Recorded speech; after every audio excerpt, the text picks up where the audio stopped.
Assalamualaikum warahmatullahi wabarakatuh.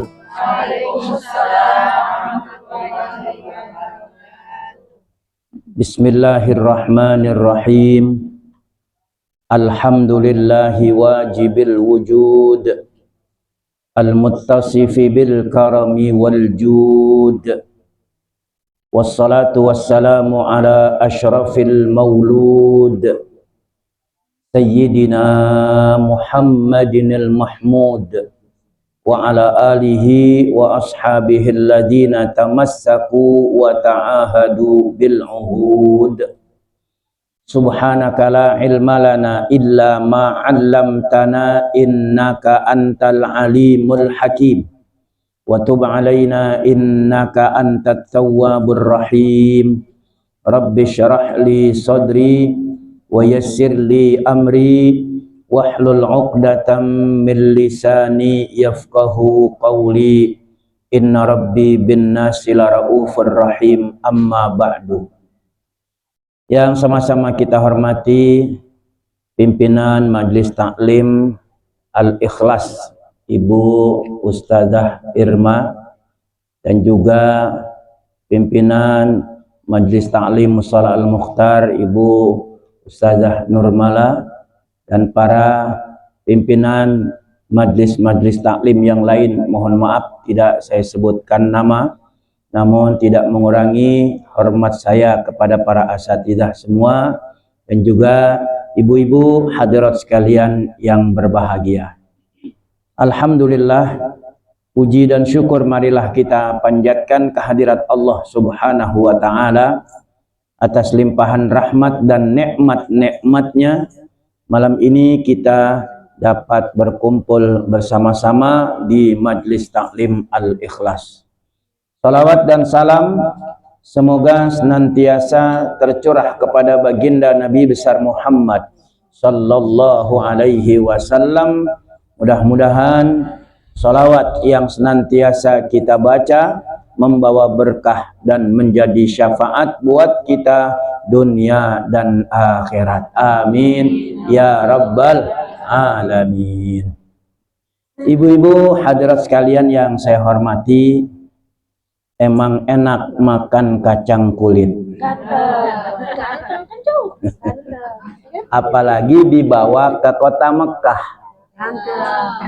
Malam ini kita memperingati Maulid, insya Allah kita pulang membawa berkah. Amin ya rabbal alamin. Dibilang ganteng, keringet dingin saya, Bu. Karena udah sering di rumah dibilang ganteng. Iya, alhamdulillah malam ini kita memperingati hari kelahiran Nabi kita Muhammad sallallahu alaihi wasallam, yang biasa kita sebut dengan peringatan Maulid. Ada juga yang bilang Maulud, ada juga yang bilang Mulutan. Nah, mana yang benar nih? Maulid, Maulud atau Mulutan? Hah? Maulid yang benar. Jadi Maulud salah, Mulutan juga salah. Nah, yang benar dong, yang mana yang benar nih? Kita ngobrol-ngobrol lagi ya, nggak usah kayak ceramah ya. Kalau ceramah saya diri pakai mimbar gitu, udah ngobrol aja kayak orang ngaji dah gitu ya. Yeah. Maulid atau maulud itu berasal dari fi'il madi yang sama, yaitu walada yalidu wiladatan wa maulidan fahuwa walidun wadaka mauludun. Nah, itu maulid. Jadi dari kata walada ini bisa menjadi maulid, bisa menjadi maulud. Kalau maulid artinya kelahiran, ya, maulid itu kelahiran. Kalau maulud artinya anak yang dilahirkan. Ya, tadi ada kata-kata walid. Walid itu siapa? Orang tua. Ya, al-walid, ayah saya misalnya, al-walid ayahnya Ustazah Irma. Nah, itu walid ya. Nah, kalau walidah ibu, ya tinggal tambahin tak konde aja. Kalau orang bilang tak konde, tak marbutoh, ya tambahinnya.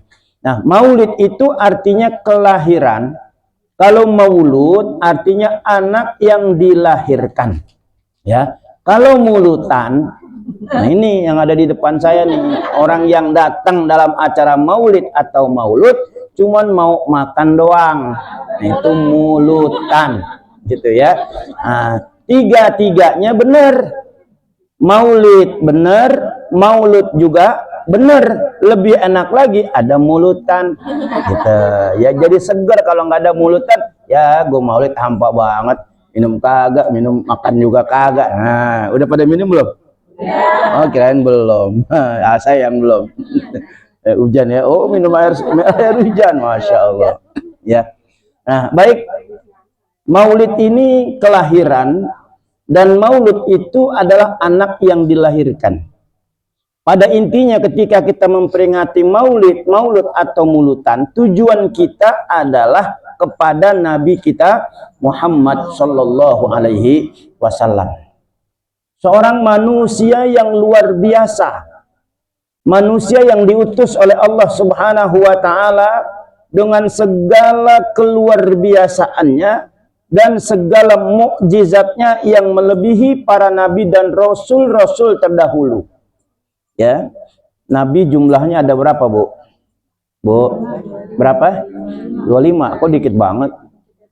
Berapa nabi? Jumlah nabi seluruhnya ada 124.000.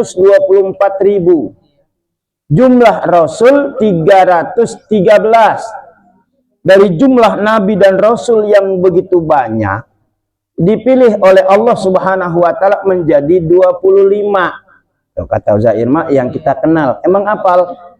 Kagak apal, berarti kagak kenal. Ya, 25 nabi dan rasul. Atas bawahnya aja deh. Atasnya siapa? Adam. Bawahnya Nabi Muhammad. Walaupun Adam, Idris, Nuh, Saleh, Ibrahim, Lut, Ismail, loh, sampai Nabi Muhammad. 25 nabi dan rasul. Dari 25 nabi dan rasul dipilih lagi tinggal 5 yang kita kenal dengan ulul azmi. Mereka orang-orang yang diberi kekuatan, kesabaran dan keteguhan. Siapa mereka? 5 orang. Mimin. M-I-M-I-N. M yang pertama Musa, I yang pertama Ibrahim, M yang kedua Muhammad, I yang kedua Isa, dan huruf N-nya adalah Nuh alaihi wassalatu wassalam. Dari 5 nabi dan rasul yang mendapatkan gelar ulul azmi dipilih lagi tinggal 1, yaitu Nabi kita Muhammad Sallallahu Alaihi Wasallam. Nama yang luar biasa, Muhammad. Itu ada tulisan Muhammad besar, mim ha mim mim dal. Mimnya ada berapa? 3. Ada 3, mim ha mim mim dal. Karena diidghamkan, ditasdidkan, jadi tulisannya 2, padahal bacaannya 3. Apa arti Muhammad? Oh, arti Muhammad apa, Bu? Bukan cuma terpuji, ya. Karena Muhammad itu ismul maf'ul dari fi'il madi hammada yuhammidu tahmidan. Ya, kalau kita belajar tasrif, amsilah tasrifiyahnya itu ada hamida, ada hammada. Kalau hamida artinya memuji. Ismul maf'ulnya mahmud. Mahmud artinya orang yang dipuji. Kalau hammada mendapatkan tambahan tasdid, ismul maf'ulnya Muhammad. Ya, beda Mahmud dengan Muhammad. Kalau Mahmud artinya orang yang dipuji, kalau Muhammad orang yang dipuji-puji. Tuh, beda kan? Beda, ya. Mahmud orang yang dipuji. Tapi kalau Muhammad orang yang dipuji-puji. Siapa yang memberikan nama Muhammad itu? Dalam riwayat katanya kakek Nabi yang bernama Abdul Muttalib.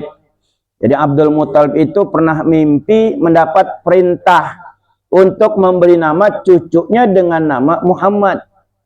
Maka begitu Abdul Muttalib membuat syukuran, kalau dulu kan belum ada istilah akekah, ya. Nah, Abdul Muttalib ini bikin syukuran, dikumpulin tokoh-tokoh Quraisy.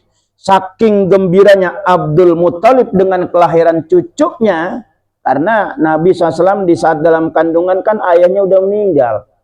Ya, nah, siapa yang menjadi pembimbing pengasuhnya, yaitu Abdul Muthalib, kakeknya, ya. Nah, ketika Abdul Muthalib mengundang tokoh-tokoh Quraisy, lalu mereka bertanya, siapa nama cucumu wahai Abdul Muthalib? Abdul Muthalib bilang, cucuku aku kasih nama Muhammad. Lalu mereka bertanya, limadza sammaita Muhammadan wa laisa min abaika man ismuhu Muhammad? Mengapa engkau memberi nama Muhammad padahal kakek-kakekmu ke atas itu sampai Nabi Ismail, Nabi Ibrahim alaihi salam tidak ada satupun yang bernama Muhammad. Ya, apa jawab Abdul Muthalib? Arju an yuhmada fis sama'i wal ard. Aku berharap nanti cucuku kelak menjadi orang yang selalu dipuji-puji di langit dan juga di bumi. Nah, terbukti itu. Ya, terbukti ya nama yang diberikan oleh Abdul Muthalib kepada cucunya Muhammad tersebut menjadi manusia besar yang dibesarkan oleh Allah Subhanahu wa taala dan juga dibesarkan oleh kita umatnya. Bayangkan kalau nabi-nabi yang lain, ya, kemudian umat-umat yang lain yang punya nabi dan rasul tersendiri. Seperti orang-orang Yahudi, nabinya siapa, Bu? Nabi Musa. Orang-orang Nasrani, nabinya Nabi Isa. Mereka memperingati hari kelahirannya kapan? Orang-orang Nasrani deh, orang Kristen memperingati hari kelahiran nabinya kapan? Kan cuma setahun sekali, tiap tanggal 25 Desember. Itu pun ada khilafiyah ulama. Oh, Nabi Isa bukan lahir tanggal 25 Desember. Ya, itu ada khilafiyah ulama. Orang-orang Yahudi juga begitu, memperingatinya mungkin pada hari Asyura, tanggal 10 Muharram. Ya, tapi kalau Nabi Muhammad Shallallahu Alaihi Wasallam kita pengikutnya mengadakan peringatan Maulid hari kelahiran Nabi kapan aja. Coba, walaupun hari kelahiran Nabi hari Senin tanggal 12 bulan Rabiul Awal, tapi kita umat Islam saking cintanya kepada Nabi Muhammad, tidak hanya kita peringati pada bulan Rabiul Awal saja, kapan saja kita peringatin. Coba, ini sekarang udah tanggal berapa bulan Rabiul Awal? Malam ke-20. Ya, 20. Nabi lahir tanggal 12 Rabiul Awal. Kita masih peringatin. Besok masih ada lagi, besok masih ada lagi. Walaupun Rabiul Awal sudah berakhir, masuk Rabiul Tsani, masih Jumadil Awal, Jumadil Akhir, bahkan sampai Ramadan pun peringatan Maulid ini tetap dilaksanakan. Itu bukti bahwa cintanya kita kepada Nabi Muhammad tidak terbatas dengan waktu. Kapan saja. Ya, anak lahir bikin Maulid. Akikahan Maulid juga. Ya, kemudian mau ngawinin bikin Maulid. Sampai-sampai ya tahlilan, yasinan, ya 3 hari orang meninggal, 7 hari, 40 hari. Kemudian yasin, tahlil, bikin Maulid juga. Padahal kan berbeda itu. Kalau yasinan, tahlilan, acara 40 hari, 1 tahun haul, itu acara untuk apa? Mengenang wafatnya orang yang udah meninggal. Kan itu kan ada unsur kesedihan. Tapi dicampur dengan kelahiran Nabi Muhammad yang unsurnya kegembiraan. Beda nggak? Yang satu ingat kematian, yang satu ingat kelahiran. Beda. Tapi kenapa dilaksanakan juga? Ya, walaupun memperingati ya orang yang sudah meninggal haulnya, tapi dibacain Maulid juga. Nah, itu karena Nabi Shallallahu Alaihi Wasallam pemberi syafaatul uzma kepada umatnya, dan kita berharap orang yang saat itu kita doakan, kita haulin juga nanti akan mendapatkan syafaat dari Nabi Shallallahu Alaihi Wasallam. Nah, ini kemuliaan Nabi yang luar biasa yang tidak ada tandingannya. Makanya dalam satu hadis Nabi Shallallahu Alaihi Wasallam, ini hadis kursi, ya, Nabi SAW bersabda yang meriwayatkan Allah Subhanahu wa taala. Dalam hadis qudsi Allah berfirman, "Auhallahu ta'ala ila Musa, nabiyyi Bani Israil." Allah menyampaikan wahyu kepada Nabi Musa, nabinya Bani Israel, dan Allah berfirman, "Ya Musa, wahai Musa, man lakiyani wa huwa jahidun bi ahmada adkhaltuhun nar." Hai Musa, siapa orang yang nanti meninggal dunia dan dia bertemu dengan aku tapi dia ingkar dengan Ahmad, maka aku akan masukkan dia ke dalam api neraka. Nabi Musa bertanya, ya Rabbi, man huwa Ahmad?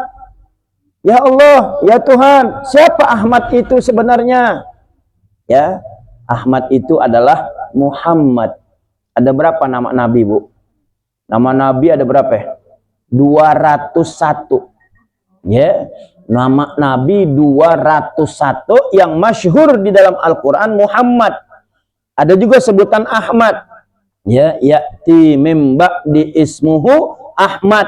Tuh, akan datang Nabi dan Rasul terakhir yang namanya adalah Ahmad. Tuh, tadi kan Allah bilang kepada Nabi Musa, man lakiyani wa huwa jahidun bi Ahmada. Bukan menggunakan bi Muhammadin, bukan. Siapa orang yang nanti bertemu aku ketika dia mati, tapi dia ingkar kepada Ahmad, kepada Muhammad, maka aku akan masukkan dia ke dalam api neraka. Oh, nama Nabi banyak. Muhammad yang masyhur di Quran. Ahmad juga ada. Ada Mustafa, ada Mujtabah. Tuh kalau kita baca, ya Rabbi bil Mustafa balligh maqasidana. Itu Mustafa nama Nabi. Mujtabah, Mukhtar. Allahumma sholli ala nuril anwar wasiril asrar wa tiryakil aghyar wa miftahi babil yasar sayyidina Muhammadinil Mukhtar. Mukhtar juga nama Nabi. Yasin nama Nabi. Toha nama Nabi. Muzammil nama Nabi. Mujtaba, banyak. Nama Nabi ada 201. Ya, ini nama yang luar biasa, yang indah. Makanya Allah bilang kepada Nabi Musa, siapa orang yang nanti mati dan dia bertemu dengan aku, tapi dia nggak beriman dengan Ahmad, dengan Muhammad, dia nggak masuk Islam, ingat, maka dia akan aku masukkan ke dalam neraka. Nabi Musa bertanya, ya Rabbi, man huwa Ahmad? Siapa Ahmad itu sebenarnya? Ahmad huwa Muhammad.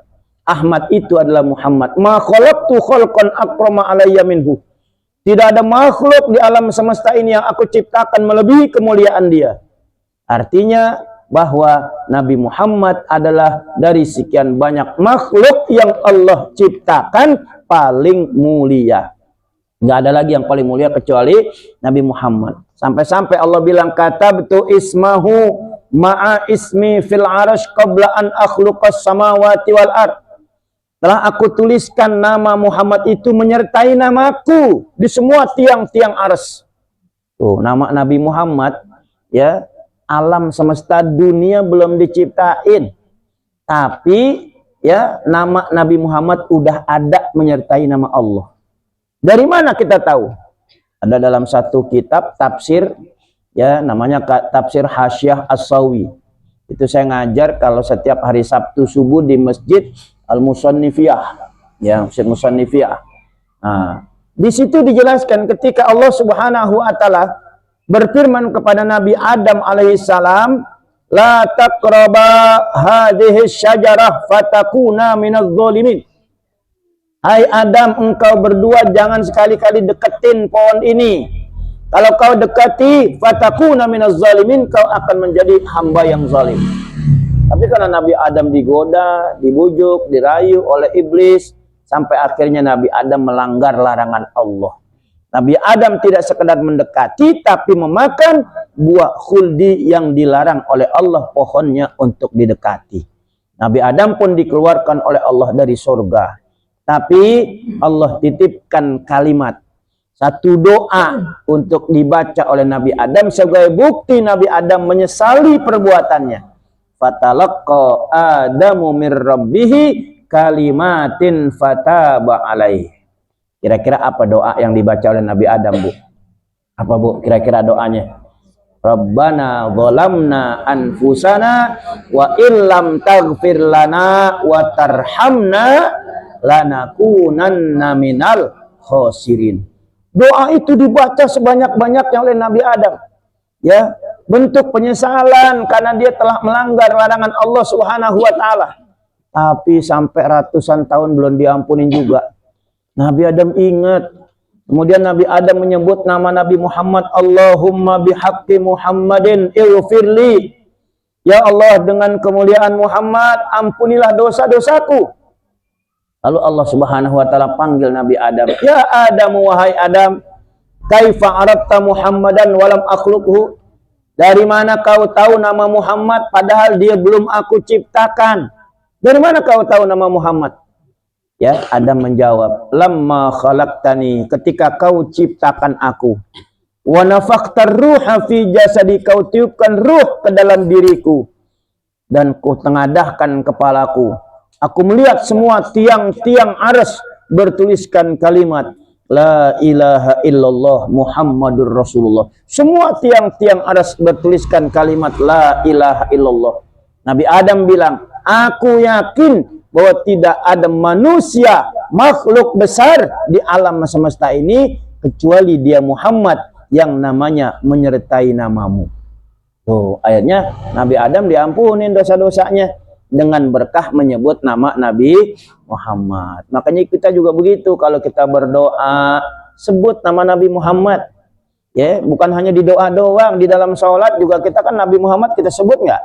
Sebut. Di tahiyat awal, Allahumma sholli ala Sayyidina Muhammad. Di tahiyat akhir juga begitu. Bahkan sampai sempurna itu salawat Ibrahimiyah kita baca. Ya, kalau kita nggak baca salawat, sah nggak salat kita? Nggak sah. Nah, itu menjadi bukti bahwa Nabi Muhammad ini nama yang sudah berdampingan dengan nama Allah dari sebelum Allah menciptakan langit dan bumi beserta isinya. Ya, ini artinya kan bahwa Nabi Muhammad ini manusia mulia, nggak ada lagi yang mulia, kekasih Allah. Ya, nabi-nabi yang lain punya gelar tuh, Adam Safiyullah, Ibrahim Khalilullah, Musa Kalimullah, Isa Ruhullah, Muhammad Sallallahu Alaihi Wasallam Habibullah, kekasih Allah. Oh, beda Khalil dengan kekasih, beda. Ya, Habibullah kekasih Allah yang luar biasa. Ya, makanya siapa yang berdoa menyebut nama Nabi Muhammad, Allah dan Muhammad disebut, tidak akan ditolak oleh Allah Subhanahu wa taala doanya. Ini kemuliaan. Ya, sampai-sampai dalam hadis itu Allah Subhanahu wa taala lanjutkan, wa'lam ya Musa, ketahuilah wahai Musa, annal jannata muharramatun ala jami'i khalqi hatta yadkhulaha huwa wa ummatuhu. Ketahuilah wahai Musa bahwasanya surga diharamkan dimasuki oleh nabi dan umat-umat terdahulu sebelum Muhammad dan pengikutnya masuk lebih dulu.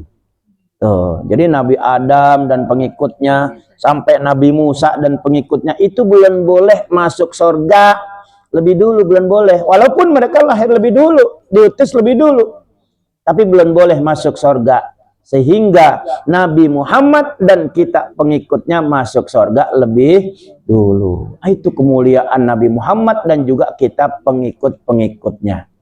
Sampai-sampai Nabi Musa alaihissalam bertanya, ya Rabb, beruntung sekali itu umat Nabi Muhammad. Lalu Nabi Musa bertanya, waman ummatuhu, emang siapa sih umatnya? Oh, umat Muhammad itu siapa? Nah, di dalam hadis qudsi ini Allah Subhanahu wa taala hanya menyebut 5 ciri umat Nabi Muhammad. Ya.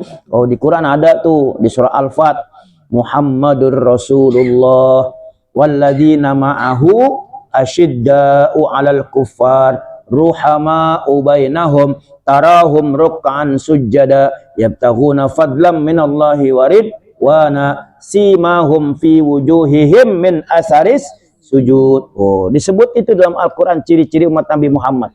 Di antaranya apa? Ya, walladzina ma'ahu asyidda'u 'alal kuffar. Ya, umat Nabi Muhammad itu mempunyai sikap yang tegas. Ya, kepada siapa? 'Alal kuffar, kepada orang-orang kafir. Tidak sampai di situ, ruhama'u bainahum, tapi mempunyai kasih sayang terhadap sesama umat Islam. Nah, itu umat Nabi Muhammad banyak deh kalau saya jelasin itu. Nah, yang ingin saya sampaikan ini dari hadis qudsi ini 5 ciri umat Nabi Muhammad. Ya, mudah-mudahan kita ini ada di dalamnya. Ya, nah, kayaknya sih ada. Kalau lagi kumpul begini ada. Kalau lagi kumpul, ntar kalau lagi di luar ya nggak tahu dah ya gitu. Mudah-mudahan ada terus ya, mudah-mudahan ada terus. Ya, ketika Nabi Musa alaihissalam bertanya, waman ummatuhu, siapa sih umat Muhammad itu, gimana sih ciri-cirinya? Nah, Allah Subhanahu wa taala bilang, ciri umat Nabi Muhammad yang pertama, alhammaduna yahmaduna su'udan wa hubutan ala kulli hal. Alhammadun artinya orang-orang yang senang memuji Allah, orang-orang yang senang berzikir menyebut nama Allah Subhanahu wa taala, orang-orang yang bersyukur terhadap nikmat Allah Subhanahu wa taala. Itu alhammadun. Ya, dalam keadaan berdiri ingat Allah, dalam keadaan duduk ingat Allah, dalam keadaan tidur juga ingat Allah. Berbaring, kalau lagi tidur nggak mungkin ingat Allah ya. Lagi berbaring juga ingat Allah. Di mana aja ingat Allah. Nah itu ciri umat Nabi Muhammad, senang menyebut nama Allah dan ingat kepada Allah Subhanahu wa taala. Makanya di dalam Al-Qur'an di antara tanda-tanda ulul albab, ya, kalau ibu apal tuh ayatnya inna fi khalqis samawati wal ard wa ikhtilafil laili wan nahar la ayatil liulil albab. Sesungguhnya di dalam penciptaan langit dan bumi, ya, dan silih bergantinya siang dan malam, itu terdapat tanda-tanda ulul albab. Siapa ulul albab itu? Lidzawil uqul, orang yang diberikan akal. Ya, nah kita ini diberikan akal oleh Allah Subhanahu wa taala. Ya, makanya orang-orang yang diberikan akal tandanya apa? Cukup dua. Alladzina yadhkurunallaha qiyaman wa qu'udan wa 'ala junubihim wa yatafakkaruna fi khalqis samawati wal ard. Rabbana ma khalaqta hadza batila subhanaka faqina adzabannar. Ya. Cirinya orang yang diberi akal senang berzikir, senang menyebut nama Allah Subhanahu wa taala. Mulutnya selalu basah dengan zikrullah. Kemudian yang kedua, senang merenung berpikir akan kebesaran dan kekuasaan Allah Subhanahu wa taala. Dia pikirin. Sebab kalau cuman zikir aja, ya imannya nggak nambah. Kalau cuman pikir doang, kagak ada zikir, nah, takutnya nyasar ntar. Ya, takutnya nyasar. Maka zikir dan pikir, pikir dan zikir. Zikir ingat nama Allah Subhanahu wa taala. Allah Maha Kuasa atas segala sesuatunya. Allah bisa menciptakan langit, nggak ada tiangnya. Allah menciptakan bumi terhampar, kita bingung dari tengah-tengahnya di mana. Ya, nggak ada yang tahu. Ini kekuasaan Allah Subhanahu wa taala. Makanya di Quran tuh di surah Al-Ghasyiyah Allah pertanyakan kita. Ya, emang pertanyaan ini nggak perlu dijawab, disuruh kita merenung. Apa tuh yang pertama? Afala yanzuruna ilal ibili kaifa khuliqat wa ilas samai kaifa rufi'at wa ilal jibali kaifa nusibat wa ilal ardi kaifa sutihat fadzakir. Tuh, fadzakir, maka ingat, zikir, sebut nama Allah. Tuh, apakah kalian tidak berpikir bagaimana Allah Subhanahu wa taala menciptakan onta? Ya, apakah kalian tidak berpikir bagaimana Allah meninggikan langit? Apakah kalian tidak berpikir bagaimana Allah Subhanahu wa taala membangun gunung? Kemudian menghamparkan bumi. Fadzakir, ayo mikir. Ya, zikir, ingat kepada Allah Subhanahu wa taala. Nah, dari 4 ini aja kalau kita pikirin, tambah iman kita kepada Allah Subhanahu wa taala. Makanya tafakkuru sa'atin khairun min ibadati sittina sanah. Ya, kata Nabi, walaupun ada sebagian ulama mengatakan itu hadisnya dhaif, tapi sebagai bentuk fadhailul a'mal aja. Ya. Nah, siapa yang berpikir 1 jam akan kekuasaan dan kebesaran Allah, kemudian bertambah imannya, itu lebih baik daripada kita beribadah selama 60 tahun. Ibadah 60 tahun dibanding dengan zikir 1 jam yang menambah iman kita kepada Allah, itu lebih baik.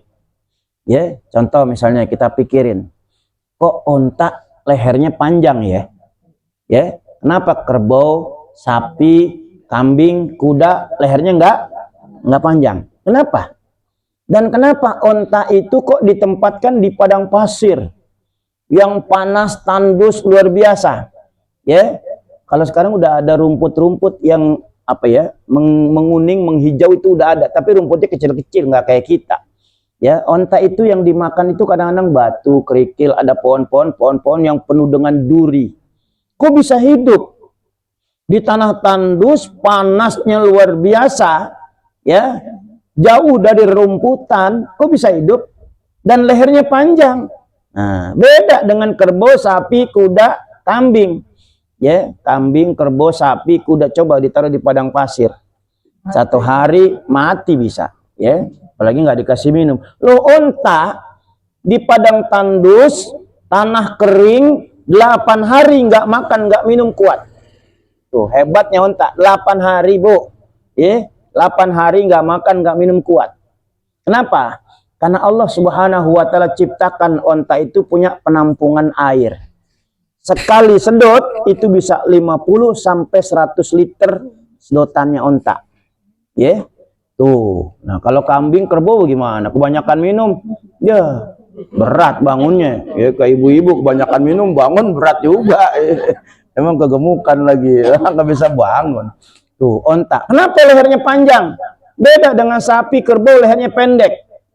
Nah, ternyata Allah ciptakan onta itu lehernya panjang. Bedanya onta dengan kerbau, ya kalau kerbau, sapi itu kalau dulu ada yang pernah naik kerbau nggak? Naik onta? Enggak ya? Ya kalau di kampung mungkin ada ya. Kalau saya dulu pernah. Tapi naik kerbau, naik onta, itu ontanya dalam keadaan berdiri.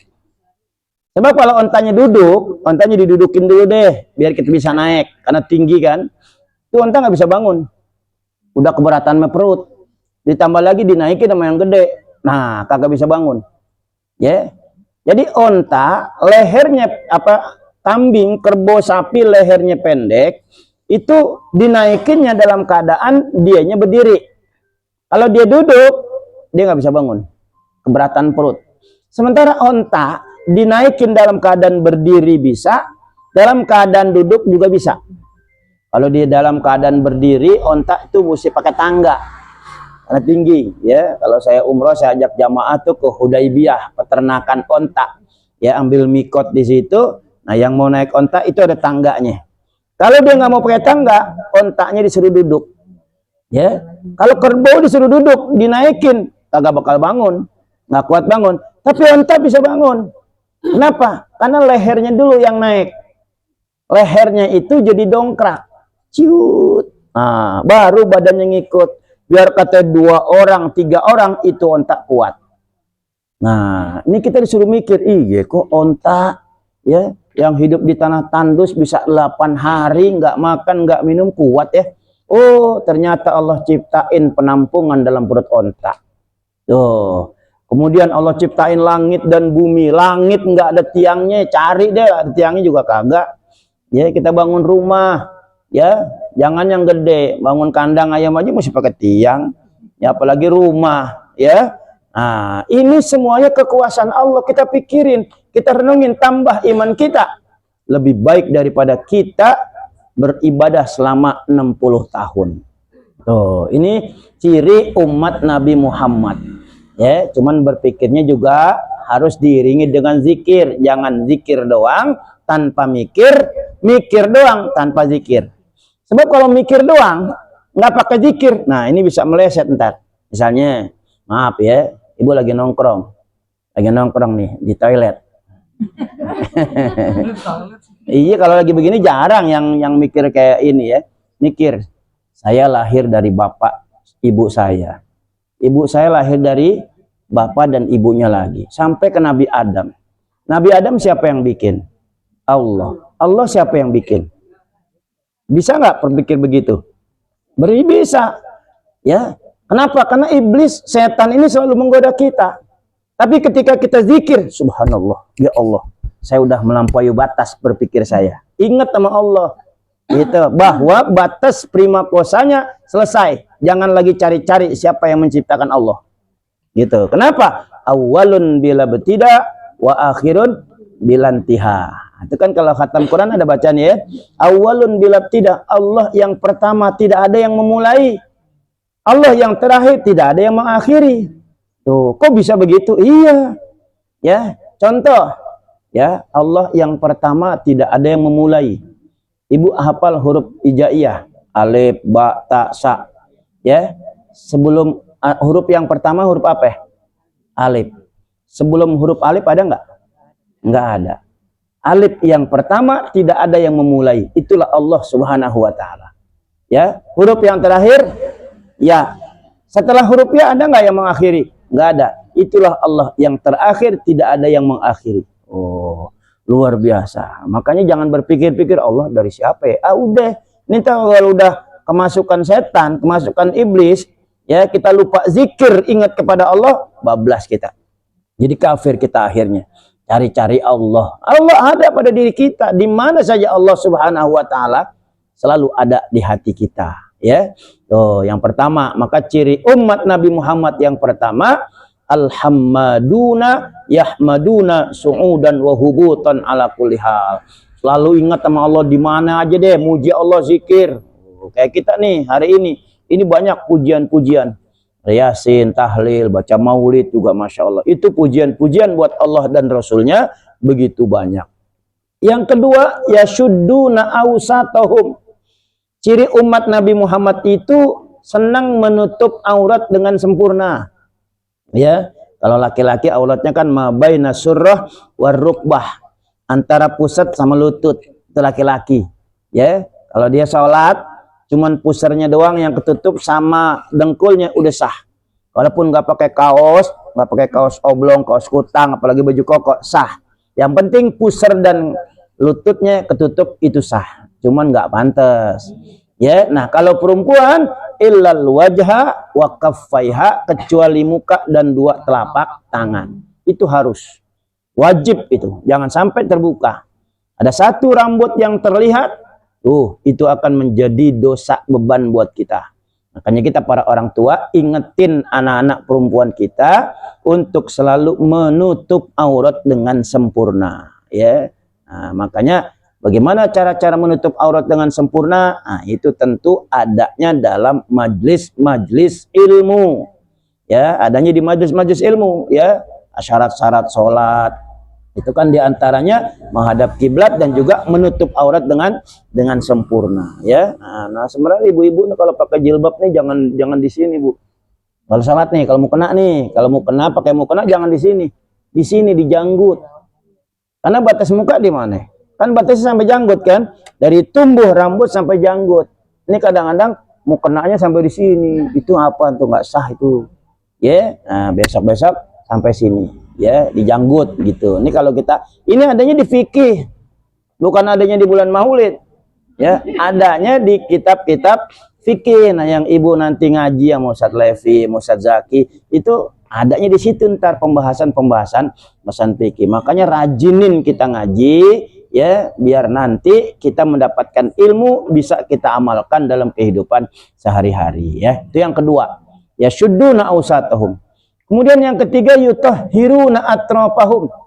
Umat Nabi Muhammad itu senang bersuci, ya, suci dari hadas besar, suci dari hadas kecil, ya. Kalau hadas besar dengan mandi junub, mandi jinabah, mandi hadas, ya. Kalau hadas kecil berwudu, ya. Dengan cara berwudu itu termasuk ciri umat Nabi Muhammad Shallallahu Alaihi Wasallam, dan itu salah satu kebiasaan Nabi SAW itu selalu tajdidul wudu, ya, selalu memperbaharui wudu. Walaupun Nabi belum batal wudunya, Nabi senang ngajak sahabatnya untuk berwudu kembali, ya. Pernah ada satu riwayat, ya, lagi kumpul-kumpul kayak kita begini, tiba-tiba ada yang kentut, ya, karena kentutnya pelan nyebar, ya, baunya nyebar. Tapi kalau kentutnya kenceng nggak bau, cuman malu mukanya ketahuan, lu kentut, ya. Nah karena kentutnya nggak kedengeran, nyebar. Nah Nabi SAW berasa ngendus, ya, sahabat-sahabat yang lain juga ngendus, lalu celingak-celinguk, siapa sih ini yang kentut, kurang ajar nih, ya. Nah, yang kentut pura-pura, ya. Nah, lalu sahabat-sahabat yang lagi celingak siap nyari-nyari yang kentut bilang begini, biarin aja, ntar juga kalau mau wudu, mau sholat ketahuan, ntar juga ketahuan. Tiba-tiba begitu Nabi selesai memberikan ilmu, Nabi berdiri, wahai sahabat-sahabatku, sebenarnya aku belum batal, ya. Ayo siapa yang mau ikut duduk bersama aku, Kan jadi saru tuh. Iya, yang tadi kentut kan jadi nggak ketahuan. Nah justru sahabat yang nggak kentut dia berdiri juga. Nah udah nggak ketahuan ya, nggak ketahuan dah tuh. Udah pengen dibully tadi ya, yang kentut pengen dibully. Karena nggak ketahuan akhirnya semuanya wudhu. Kenapa? Karena memang Nabi SAW menutupi rasa malu dari orang tersebut. Tuh hebatnya Nabi. Kalau saya kan nggak begitu, biarin. Ayo yang kentut. Kalau saya tuh, biarin ya, biarin. Yang kentut, sana wudhu. Malah ntar baru dibully ya, gitu. Nah, Nabi juga pernah tuh, begitu datang orang Baduy, bawa makan, bawa buah semangkok, buah anggur. Yang dibawa anggur. Ya, kemudian begitu Nabi makan, ya, sampai habis Nabi makan. Sahabat-sahabat yang di kiri kanannya, begitu orang Baduy itu seneng karena buah anggurnya dimakan sampai habis sama Nabi, ya, orang Baduy pergi, sahabat bertanya, ya Rasulullah, tumben biasanya engkau kalau bawa punya makanan bagi-bagi kita, ya, tapi kok tumben kali ini nggak bagi-bagi. Kata Nabi, andai aku kasih kalian semua, pasti mata kalian akan begini-begini. Ya, oh asem ya Rasulullah, iya aku nahanin asemnya, karena saking Nabi nggak mau mengecewakan orang Baduy tadi yang ngasih, nyenengin tuh. Nabi nyenengin orang. Ya, kalau saya kan enggak makan jeruk, asem. Belum saya lempar dulu, asem begini ada ya nyinyir gitu kan. Itu kalau kita ya, kalau Nabi enggak begitu. Beda ya. Nah, ini ciri Nabi Muhammad SAW yang selalu senang berwudu. Nah, kita juga begitu, Bu. Kalau mau ngaji punya wudu. Ya, kalau emang batal, nah, kalau masih bisa wudhu, wudhu. Kalau emang nggak bisa wudhu karena terhalang dengan jamaah yang lain, nggak enak gitu ya. Apalagi di rumah orang, ya udah nggak usah wudhu lagi, nggak apa-apa. Yang penting di awal kita niat sudah berwudhu, ya. Tapi batal wudhu lagi, batal wudhu lagi. Itu mulazamatul wudhu, manfaatnya banyak. Ya, dulu saya di pesantren itu pernah ada guru saya, namanya Dr. Abdul Muhid. Almarhum, belum lama meninggal. Itu kalau ngajar tafsir, itu dia nggak pernah bawa kitab. Ya, udah hafal halaman berapa? Dibuka halaman sekian, dibaca, ya Allah, hafalnya, pinternya luar biasa. Ya, nah suatu saat karena saya tertarik dengan keilmuan, kepinterannya, nah di saat dia lagi sendiri di kantor saya datengin. Ya, saya mau minta amalannya, wiridannya biar kayak dia gitu. Nggak dikasih, tapi dikasih tahu caranya. Gini aja nak, ya kamu belum pantas saya kasih wiridan karena kamu baru kelas 2, ya, takut nanti nggak kuat ngamalinnya. Saya kasih tahu caranya. Pertama, setiap kali kamu mau membaca kitab, mau menghafal apapun bentuk pelajaran, hafalan, wudhu dulu. Ya, setelah wudhu jangan lupa baca Al-Quran seayat 2 ayat. Lebih banyak lebih bagus. Setelah itu baru kamu belajar menghafal apapun bentuk pelajarannya. Saya yakin kamu akan mempunyai hafalan yang kuat dan kamu akan berhasil nanti. Nah, saya coba tuh sampai sekarang tuh, saya mau kemana-mana mau ngaji wudhu, ya, karena emang di masjid ya wudhu dulu kan gitu. Di majlis-majlis taklim juga begitu juga, ya, saya wudhu dulu gitu. Kenapa? Karena saya ingat guru saya seperti itu. Ya, orang yang rajin berwudu, nah itu minimal ketika kita basuh muka kita dengan air wudu, rontok dosa-dosa kita. Tapi yang kecil, kan di muka kan ada dosa mata, ya, dosa hidung, dosa mulut, ya. Nah ini ketika kita berwudu tuh rontok tuh dosa-dosa kita, Bu. Makanya banyakin wudu, ya, banyakin wudu. Nah, jadi nanti ada min asaril wudu. Dari bekas wudhu itu juga akan terlihat nanti berbeda. Apalagi dibaca doanya, Allahumma bayyid wajhi binurika yawma tabyaddu wujuha awliyaika wa la tusawwid wajhi bizulumatika yawma taswaddu wujuh a'daika. Enggak ada yang hafal ya. Dari mulai basuh tangan hafal enggak? Allahumma inni as'aluka al-yumna wal barakah wa a'udzubika minasyu'mi wal halakah, ya. Terus ke kumur-kumur hafal enggak? Enggak juga. Allahumma inni ala tilawati kitabika wa kasratiz zikrilaka. Cuci tangan? Kagak juga. Jangan-jangan doa wudhu kagak hafal juga kali ya. Hafal nggak doa wudu? Alhamdulillah. Ya udah minimal Bismillahirrahmanirrahim. Nawaitul wudu'a lirafil hadasil asgari lillahi ta'ala. Habis wudu baca doa wudunya, masya Allah. Itu aja udah cukup. Apalagi yang diajarin Imam Ghazali tadi itu dari mulai tangan, kumur-kumur, itu semuanya masya Allah lengkap Bu. Dalam kitab Bidayatul Hidayah itu dijelasin. Ya, nah itu ciri umat Nabi Muhammad itu senang berwudu. Sampai-sampai mau tidur juga wudu dulu. Kita nggak tahu umur kita, ya bisa jadi tidurnya keterusan, ya yang nggak bangun lagi kan. Makanya kan doanya apa? Alhamdulillahilladzi ahyana ba'dama amatana. Segala puji bagi Allah yang telah mematikan aku, menghidupkan aku setelah aku mati. Ya, orang tidur itu kan kayak orang mati, ya. Mau dibilang mati tapi masih napas, ya. Mau dibilang hidup dia kagak sadar. Nah, itu kan orang tidur seperti itu. Maka biar jangan nanti kalau bablas, ya Allah panggil saat kita mati, kita dalam keadaan suci, ya. Nah, mau ngaji jangan lupa wudu, ya, itu dibiasain, ya. Nah, kemudian yang keempat, ciri umat Nabi Muhammad SAW itu adalah shaimuna bin nahar, senang berpuasa, ya. Puasanya bukan cuma puasa Ramadan doang, puasa tambahin, puasa sunnahnya Senin Kemis, Ayyamul Bid, ya, puasa apa tuh bulan Syawal, 6 hari di bulan Syawal, itu dibiasain, ya. Kenapa? Karena itu yang menjadi ciri umat Nabi Muhammad SAW. Walaupun gue mah puasanya Ramadan aja, bagus, ya, bagus, nggak apa-apa, ya. Tapi jika ditambah lagi dengan puasa Senin Kemis, itu akan lebih bagus lagi. Yang terakhir, ciri umat Nabi Muhammad itu ruhbanum bil lail, senang bangun malam. Bangun malamnya ngapain? Nah, masih mending kencing doang, kencing masih mending daripada ngompol. Iya masih mending kan? Alhamdulillah gue masih bisa bangun, kencing doang. Ya, minimal 2 rakaat, ya, 2 rakaat. Setelah itu kita tidur lagi. Tapi biasanya kalau udah kena air wudhu udah males tidur lagi, seger. Ya, apalagi siapin kopi dah. Enak dah. Ya, wirid sambil ngopi gitu. Enak itu.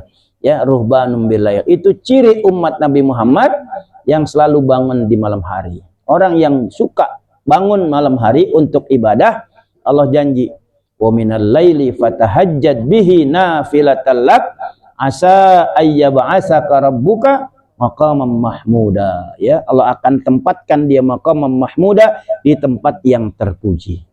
Ya, kalau sekarang saya kayaknya biasa-biasa aja. Ayo rajinin, ya, rajinin tahajud 2 rakaat. Ya, walaupun cuman taubat, hajat, witir 1 rakaat, udah cukup, gak usah banyak-banyak. Ya, tahajud, mau tahajud boleh nggak? Boleh, nggak tahajud juga nggak apa-apa. Yang penting sholat malam. Kan sholat malam kan nggak harus tahajud kan? Boleh. Saya mau sholat taubat aja ya. Kemudian sholat hajat, udah tambah mau witir 1 rakaat deh, udah zikir, antuk tidur lagi. Gitu ya. Apalagi bisa sampai subuh, makanya bangunnya jangan jam 1. Jam 1, jam 2, jangan, entar jam 3 ya, paling ini setengah 4 lah ya. Setengah 4 kita bisa zikir tuh, ambil waktu 1 jam untuk zikir baca Quran. Masya Allah, nikmat banget tuh. Kalau kita bisa melaksanakan itu setiap malam, hidup kita akan tambah berkah. Yakinlah itu ya. Kita merasakan keberkahan itu bukan karena ilmu, tapi karena kita meyakini apa yang Allah Subhanahu wa taala perintahkan itu pasti akan bermanfaat buat kita, ya. Nah, ketika Allah Subhanahu wa taala menyebut ciri umat Nabi Muhammad yang 5 tadi, ya. Nah, kemudian Nabi Musa bilang, "Ij'alni nabiyyatil kal ummah." Kalau gitu aku aja deh yang jadi nabinya. Ya, Nabi Musa mintanya, aku aja deh yang jadi nabinya. Lalu Allah bilang, "Enggak mungkin." Kenapa? Nabi yuha minha. Karena nabinya dari golongan mereka sendiri, ya. Nah, lalu karena Nabi Musa bilang, kalau aku nggak bisa menjadi nabi dari umat tersebut, ya, ij'alni min ummati dzalikan nabi, masukkan aku ke dalam golongan umat nabi tersebut. Allah juga bilang lagi, nggak mungkin. Kenapa? Istaqdamta wastakhar. Nggak bisa, karena engkau lahir lebih dulu, sementara Muhammad dan umatnya nanti masih lama. Jadi nggak bisa kau menjadi nabi dari umat tersebut dan juga menjadi umat dari nabi tersebut. Tapi kata Allah apa? Walakinni sa'ajma'u bainaka wa bainahu fi daril jalal. Aku berjanji, ya, aku nanti akan pertemukan engkau dengan Muhammad di dalam surga. Nah, itu keberuntungan kita menjadi umat Nabi Muhammad sallallahu alaihi wasallam. Ya, Nabi Musa aja minta dimasukin ke dalam golongan umat Nabi Muhammad. Nah, kita yang udah jadi umat Nabi Muhammad harus bersyukur. Ya, sebagai bukti tanda cinta kita kepada Allah, ikutin Rasulullah. Qul in kuntum tuhibbunallah fattabi'uni yuhibbukumullah wa yaghfir lakum dzunubakum. Katakan hai Muhammad, in kuntum tuhibbunallah, jika kalian semua cinta kepada Allah, fattabi'uni, ikutilah aku.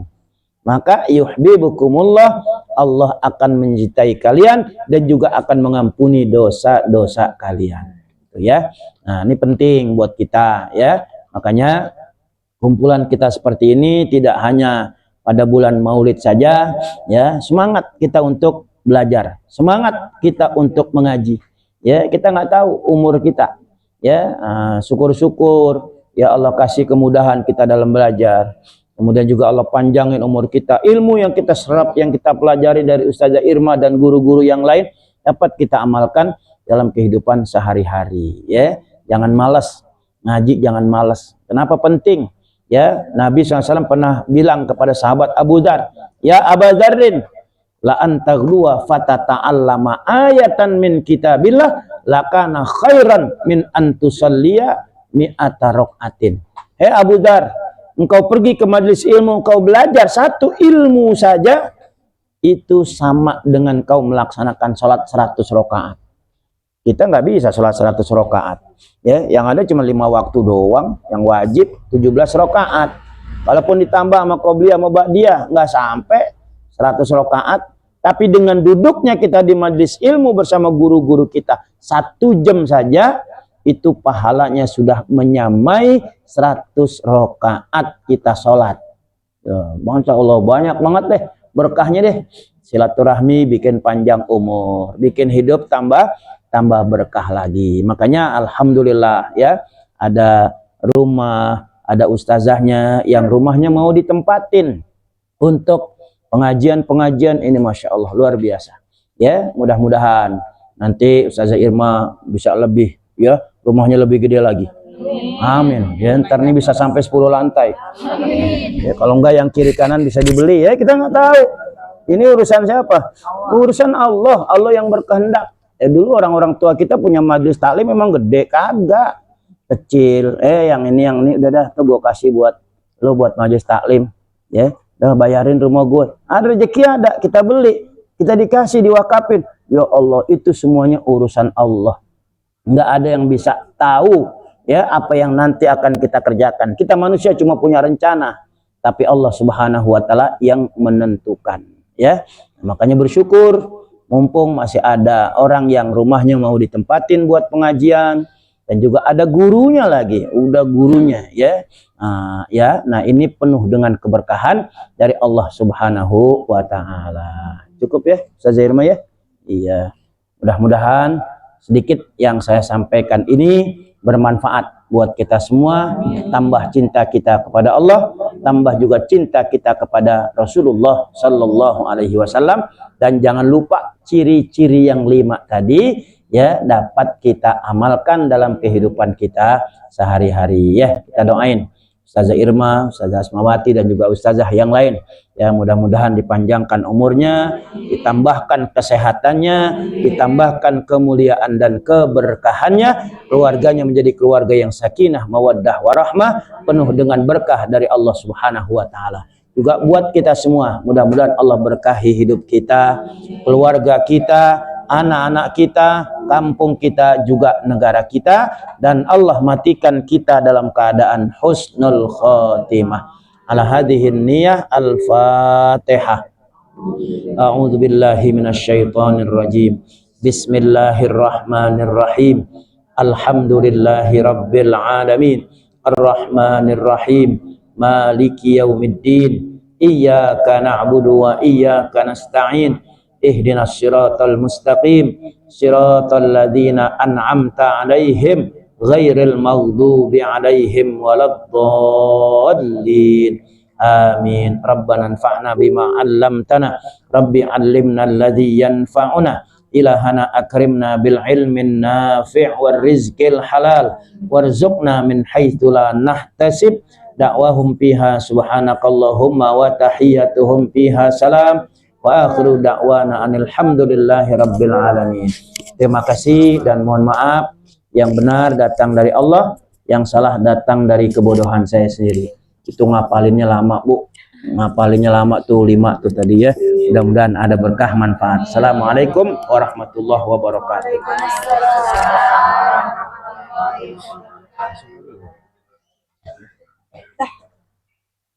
Udah, saya langsung ya. Kalau mau terusin